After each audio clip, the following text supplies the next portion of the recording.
Hello મિત્રો, કેમ છો? આપણે આવી ગયા છીએ વાવણી કરવા અને આ છે આપણું ખેતર 39 નંબરની માંડવી અને આ અમારા વિપુલભાઈ છે, ખાતર ફેરવી રહ્યા છે. આ ટેકનોલોજી સાથે સનેડાથી વાવેતર કરી છે. ટેકનોલોજીની હારવાર પાછી અમે જૂની પદ્ધતિ પણ મૂકી દીધી નથી. આ અમારા મોહનભાઈ દોસ્તાર એ બળીજાની રાપડી આંકી રહ્યા છે, રપટો જેને કહેવાય.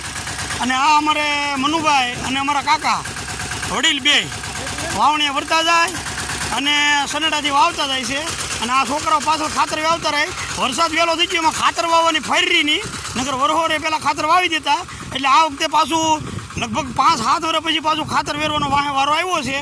તો આગળ હવે આ વાવણી આગળ જોઈએ છીએ આપણે હાથી કેમ આપશે. જો આ સનેડાથી વાવેતર છે ઓટોમેટિક, એમાં કંઈ કરવાનું છે નહીં. કાકા અમારે ધ્યાન રાખે છે, કારણ કે વડીલ છે ને ભાઈ, વડીલ ગઢ કાઢા વાસા વળે એટલે એ ધ્યાન રાખતા જાય, જોતા જાય છે અને વાવતા જાય છે. આ અમારો ઘરનો ડાયરો છે, બધો વાવણીયાના મદદગાર માણસો. કારણ કે સારો સાલુમાં મદદ કરતા માણસો પણ જોવે આમાં. કેમ છો મિત્રો? તો જય હિન્દ, જય ભારત, જય કિસાન.